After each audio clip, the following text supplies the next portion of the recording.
In this video, I'm going to talk about the emotional and the physical symptoms of a blocked solar plexus chakra. I'm also going to talk about the essential oils I would use to support those oils to be able to make some really good differences to physical health. This is a long video. So feel free to have a look at the chapters in the description and skip to the areas that you want to know about.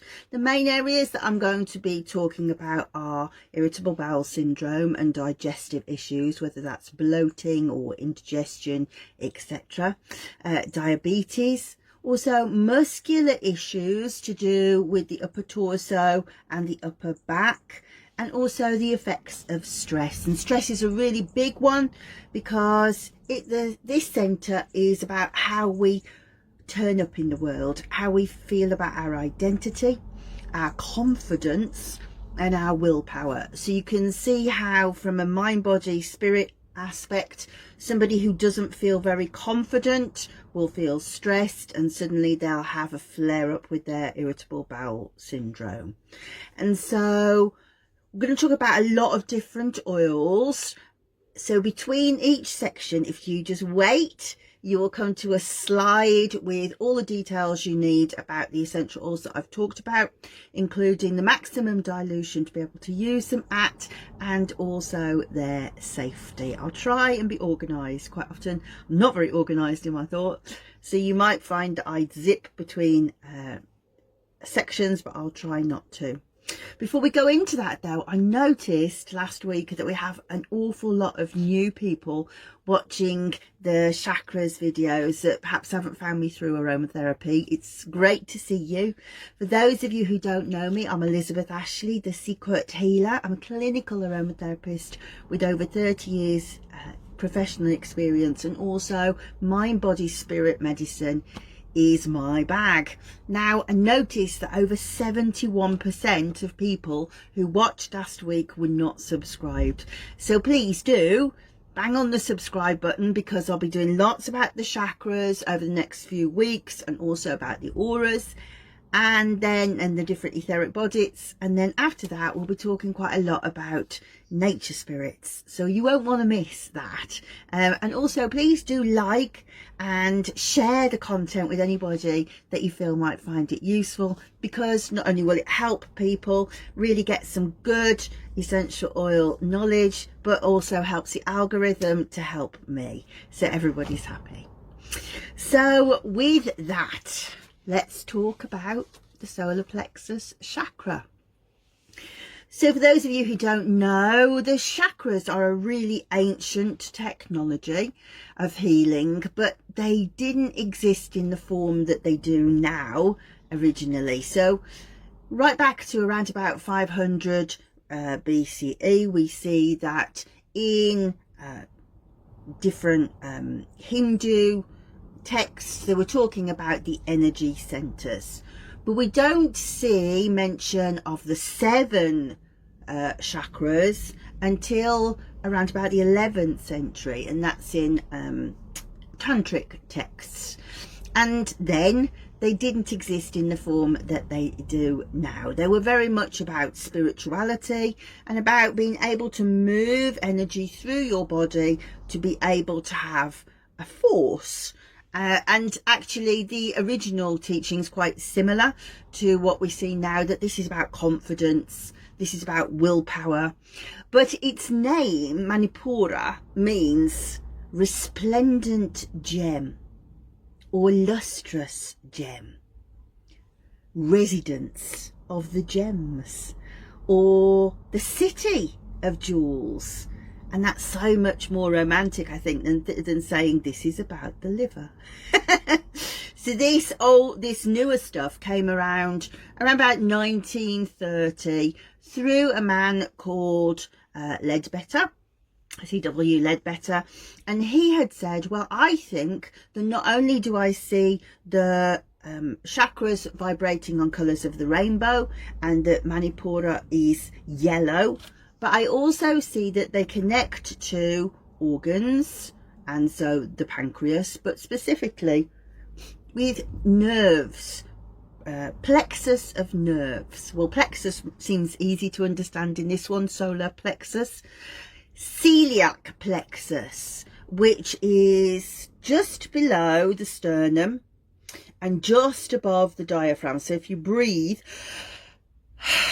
you can feel the diaphragm move. Where you feel it move, put a finger at the top, finger at the bottom, and in between there is where your solar plexus is, according to C.W.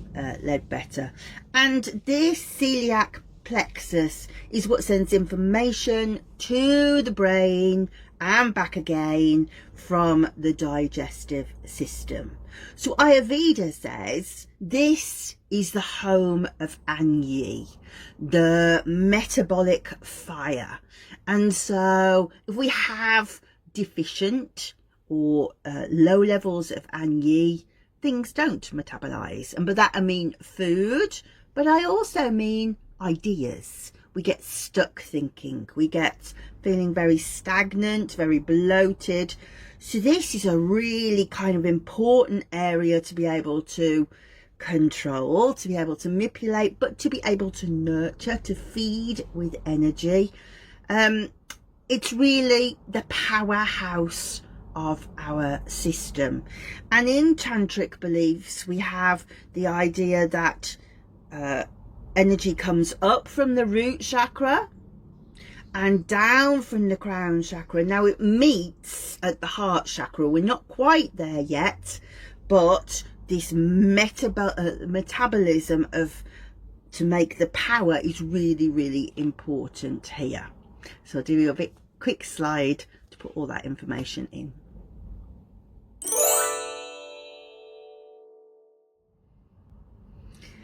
So as I said, the solar plexus chakra sits over the celiac plexus, sending information backwards and forwards. And so we can see how this would have a real strong bearing on people who have irritable bowel syndrome. But even if, for example, you've got a driving exam and it's your driving test and suddenly you're like, oh my God, I really need to go to the toilet. So it doesn't need to be long-term stress. We will see any kind of stress happening in this area. And bear in mind also, in this space, we have the vagus nerve coming from the gut up to the brain. And the vagus nerve is really interesting because it only signals one way. Most nerves go to the brain and back, so send information from the body to the brain and then instructions from the brain about how to react back to the body. But the vagus nerve is all about what is happening in my gut going to the brain. And perhaps this happens because 90% of our serotonin is in our gut. It is manufactured in our gut, even though it's a neurotransmitter, not manufactured in the brain. There is some in the brain, there's about 10%, but 90% is in the gut. And serotonin has many uses or functions. It functions in around about 300 different things in the body. But the two most important ones from our point of view at the moment are that it modulates mood, so keeps mood nice and level, but also it's responsible for the motility of the gut. So what that means is that it keeps the gut nice and flexible so that things can move through easily through peristalsis. So if we can imagine then, if there is a drop in serotonin because of mood, maybe can be lots of different things, but if serotonin drops, then not only will we feel more anxious, maybe a little bit more depressed, less confident for sure, then we're going to see our digestion start to get screwy. So we can put like a real chemical understanding on this. So that's the first thing. The second thing to say is digestion, of course, can be many different things. So with IBS, we can talk about it from two viewpoints, can't we? We can talk about what's happening in the gut, or we can talk about it about the stress. So let's talk about the gut first of all. For IBS, I find the most effective essential oils to use are chamomile essential oils. Chamomile is very calming emotionally, but it also has carminative qualities to the gut.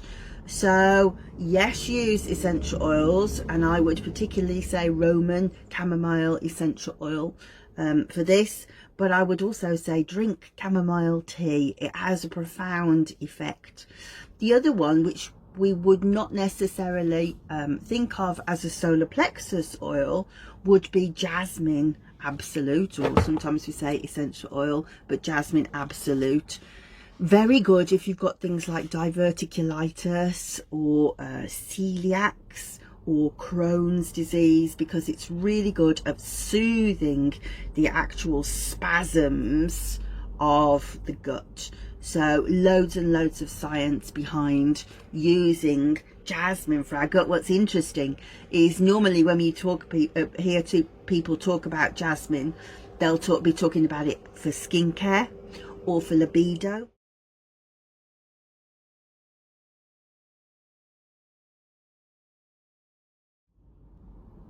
Sluggish digestion, then, in a way it's really similar to what we see with IBS.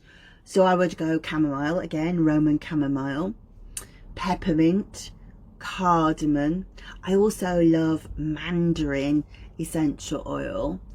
If you find that you're getting very constipated, another oil that people talk about in lots of different ways but never mention this, a really good laxative essential oil, is rose essential oil. Really helps to soften the stool and to move it through the body.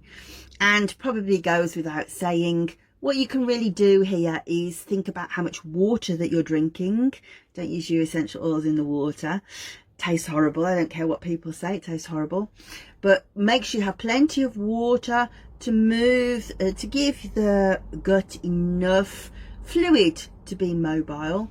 And also, if you're struggling, I really cannot rate eating dates enough. I love eating lots of dates. So, and it's, you know, this is lovely kind of, you'll feel like you're living in Arabia with this lovely rose medicine and eating your dates, and a bit of peppermint tea is great. So that would be my recommendation for sluggish digestion.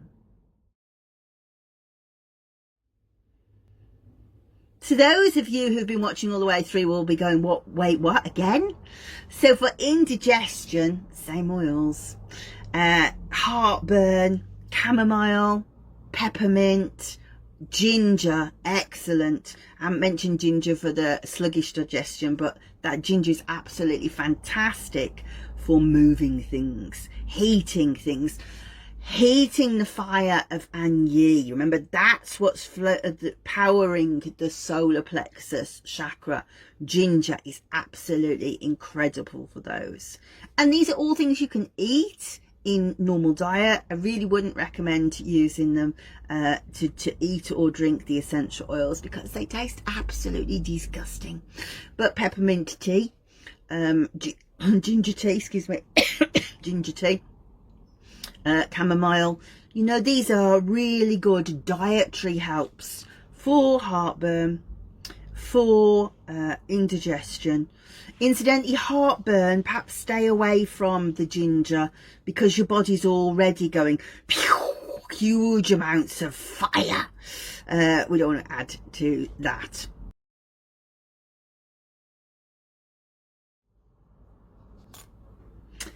Acid reflux. I sounded very Wolverhampton then, didn't I? Acid reflux, or GERD, G-E-R-D. Never quite sure if you're supposed to spell it or say it. The gastro reflux. So painful, so painful. I had it about 6 years ago. I thought I was having a heart attack, and in the end, chamomile tea, it was the best thing for me. So again, a nice little blend of chamomile, cardamom and peppermint, absolutely fantastic for acid reflux.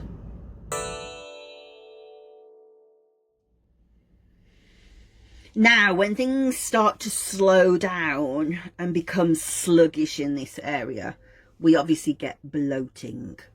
And actually, I covered bloating quite extensively in the sacral chakra video if you want to have a look. But the oils that I would use to be able to bring down the water element in the body would be cypress. Fennel is absolutely fantastic for the solar plexus chakra from a digestive point of view and from a water point of view, but also juniper. All of those work really well at being able to settle the water, be able to obviously move it into the urinary tract so that you can have a wee and then get thinner. Can you imagine? So there is a contraindication here. If somebody has an actual physical problem with bloating because of an issue on the kidneys, we definitely wouldn't want to use those oils on the kidneys because they are too strong. It just puts too much pressure on. So although it will not do such a good job, an oil that we've already talked about in an unusual manner, we talked about how rose essential oil is laxative.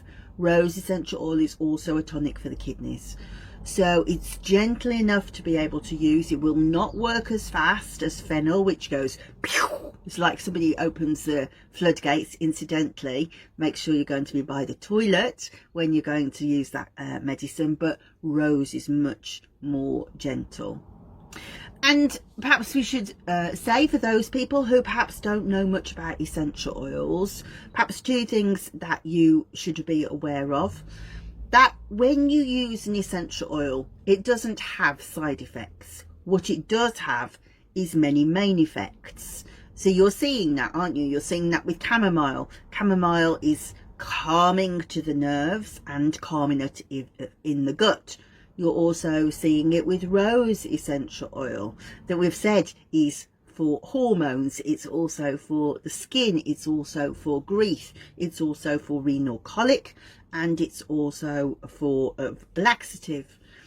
So just be aware that when this is why we really look carefully at safety in the slides. There may be something else in your body that's going on that means that these might not be great oils. Now, actually, we haven't come across an oil that I can think of in this section that might, for example, be contraindicated if you have epilepsy, but that is quite a common one. So just really check out the safety as we go. The other thing to be aware of is that essential oils have a cumulative effect. So what that means is they're extremely concentrated. They're the most concentrated essences of plants that you can get. So we use very small concentrations, but we use them little and often. So you might make yourself a nice like tummy blend to use. And if you have an acute situation where I just can't go to the toilet and this is awful, then we would use little and often, up to 7 times a day. And we can use that for up to about a week. So that is quite a lot of essential oil building up over a long period of time. Do not make the mistake of going, but I'm just going to put more in because I think I just need that like extra kick. Two things will happen. First, you might go into a dose that is dangerous. Most of these essential oils will be metabolized by the liver. Of course, this is the area that we're trying to work with, and the liver really doesn't like to be having huge amounts of essential oil. So keep your dilutions low. But the other side is that if you get to a certain level, the body just goes, oh, don't need that, and just chucks it out of the body as waste. So you are not going to have any more effect by using more essential oil, by using a higher concentration that I suggest, except to perhaps be dangerous. Rather than ramping up the amount of oil, ramp up the number of times that you use it, and use it over a longer period of time. This is going off topic because I always go off topic, but an interesting thing that you'll see when you're treating, we're not allowed to say treating against the law because it's medicines control, when we're not treating people who have got PMT, for example, and like menstrual cramps. What you'll tend to see is when they're using the essential oils, they'll get a nice effect in the first cycle and they'll have a reduction in pain. But when it comes to the second cycle, oh my goodness, they're living in a completely different reality because their pain experience is so reduced. By Rose again. And clary sage. Clary sage is another one to use if like spasms, colic spasms and things like that.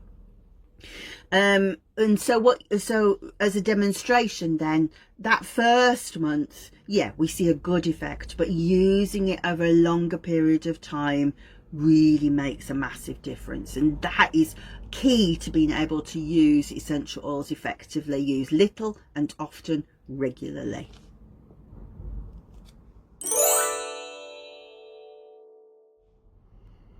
Okay, quite controversial one next. Respiratory problems. Now, respiratory problems are often more associated with the heart chakra because the heart chakra is the lungs. But if you think about how we talked about the celiac plexus coming from the diaphragm of course is respiratory system too. So sometimes you might see respiratory complaints, and this, for somebody who perhaps works with the chakras and doesn't have huge amounts of experience, this can be a real red herring because you'll think, oh, heart chakra's wrong. Not necessarily. Just as likely it could be a combination of the two. But one of the great things, as I said up in the last section, was about essential oils have many main effects. Fennel has a profound effect on breathing as well as digestion. So it might be that you don't even notice that you've done any work on the breathing and the breathing gets better. However, if you are seeing loads and loads of solar plexus complaints with digestion and stuff like that, and you think, but also what's going on with the breathing, I would try using some frankincense. The reason why I say that is frankincense slows the breath, and it also has other properties. For example, it helps elasticity in tissues. So again, we have that motility. But I think what's really important to know is a lot of problems in the body can come from you not even realizing that you're not breathing properly. Breathing is obviously an unconscious action, but also it can be really affected by stress. And so I've been there before now, where I have gone through life just kind of going and not replenishing the energy to the solar plexus. Now, the frankincense really makes you take much larger breaths.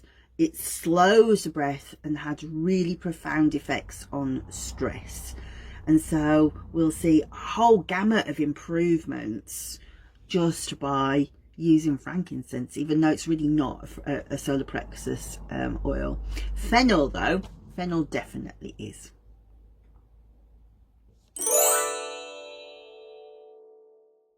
So of course we're going to see muscular issues involved with the solar plexus chakra. So if you remember where the location is, from between the diaphragm and the base of the sternum, if we've got kind of pains here, maybe soreness down the sides where there is tension in the muscles, kind of just below the scapula, the shoulder bone, you can feel pain across there. Now what's interesting is this is quite often to do with, I am trying to get work done really fast. I'm trying to get, if you like imagine huddling over and writing fast, you can feel how your muscles have become so tense. So although as I say at the end, I'll show you the solar plexus massage, just general massage can have a huge effect on this, because these muscles get really tight, as do the ones just under the chest, under the sternum. If you rub your hands, you might even be able to feel the tension. Ladies, if you feel just underneath your bra, chances are, oh my gosh, that's really tender. So you need a massage, ladies. That's what you need. So that can definitely be an issue.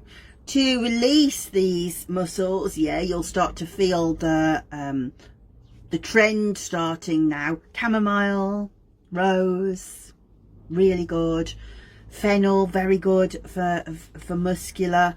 But things like lavender, of course, excellent for just releasing those muscles off. So you can do huge amounts of work on your, and like focusing your meditation on your solar plexus chakra. And I definitely say this is a good thing to do. But if you are not dealing with the tissues around it, that's going to be problematic. And if you're not dealing with the emotions, that is also going to be problematic.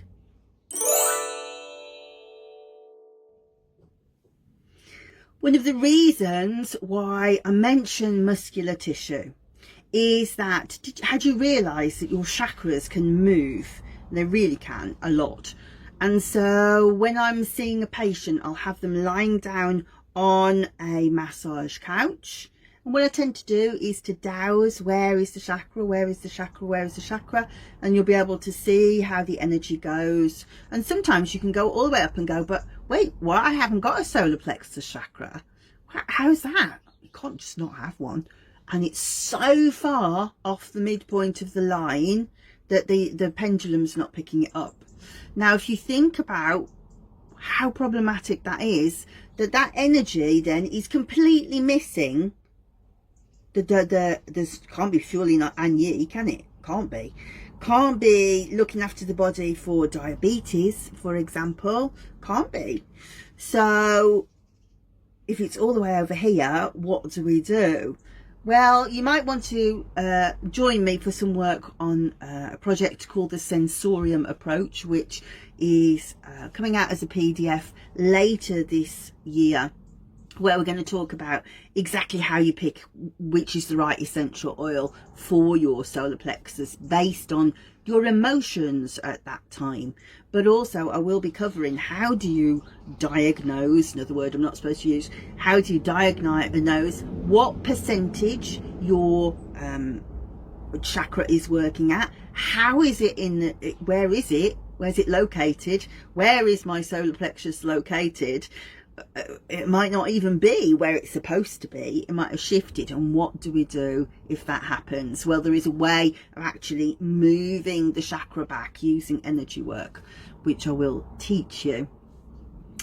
But remember, just as a little trickster, that one of the most important sort of affirmations of the solar plexus is that intention is the strongest will in the world. So you should be able to work out how to move the chakra into place using intention and moving energy if you're doing that kind of work. Otherwise, you need to wait till the Sensorium Approach comes out. There's a link in the description for you to sign up for the wait list. I'm spending so much time doing the videos, I'm hardly ever actually working on the flipping thing, but it is nearly finished. And I'll be able to teach you how to really balance the solar plexus chakra, but also to make sure it's in line, and how to get the body to feedback and say, well, is that the right oil I've picked? And the body will tell you. But all of that is coming soon in the next part.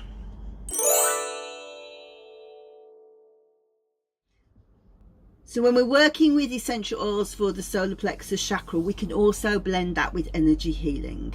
So what we're going to do is find the solar plexus chakra, and we'll do that by first of all counting in through the etheric bodies, because it's joined to the third etheric body. So rub your hands together till you get a feeling of electricity. Then find it outside. You'll feel it resist. So 7, feel it. I want to find 6, I want to find 5, I want to find 4, I want to find 3. So 3 here, bring it down to just above your solar plexus, and you should be able to feel it in your belly when you touch it, and out here. And then what we're going to do is I'm going to point this way so you can see on the camera. We're going to stroke it very carefully anti-clockwise, so actually it's like that on yourself, and you'll just suddenly feel it go as you touch it. When you do that, stop, then maybe come back to it in an hour, do it again. So, and it might only like be a couple of strokes and your body will go because what you're doing is you're activating that space in the etheric bodies and in the solar plexus chakra. So once you've done that massage, what you can do, so you ideally you want to be doing 3 sorts of levels. I like to make a spritz for the etheric bodies, which you can do by just using a drop of the essential oil that you want to do. So I mean, you could do a lovely blend of doing like helichrysum, fennel and grapefruit together. Just kind of 1 drop of each into a teaspoon of vodka or alcohol if you've got it, because you're going to need a dispersant. And if you're not going to use it straight away, you're going to use a preservative as well, but you want to solubilize it. So into that, and then fill it up with water, and then give it a spritz around your etheric bodies. And then you will do your solar plexus chakra massage. But then of course you can make an essential oil blend and just massage it onto the solar plexus chakra, remembering that it's also on your back, so it goes right through the physical body and out into the etheric bodies. So don't forget to do it on your back too, and really think about, does that hurt? Okay, muscles. Remember how I said about how muscular tension will move your chakra as well. So don't just kind of do it of going, I'm rubbing it on. Notice what's happening in your body and notice how it reacts to the oils and where the tension is, because we're really thinking about a holistic approach to being able to heal that solar plexus chakra.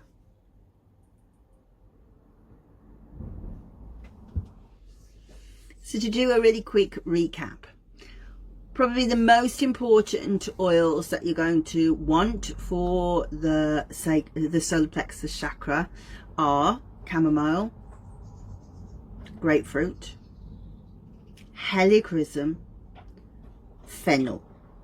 And if you've got those 4, you can pretty much do anything. So please do enjoy blending your oils. If you have, by all means, drop me comments. I don't look at them all the time, but if I can answer them, I will. And please let me know if you're finding this useful. And tell me, are you using different oils for the solar plexus chakra? Because I don't actually think there's any right or wrong here. Just the ones that I see the most useful from the physical point of view and the emotional point of view. These are they. So what do you use? Pop a comment for me. Bye bye.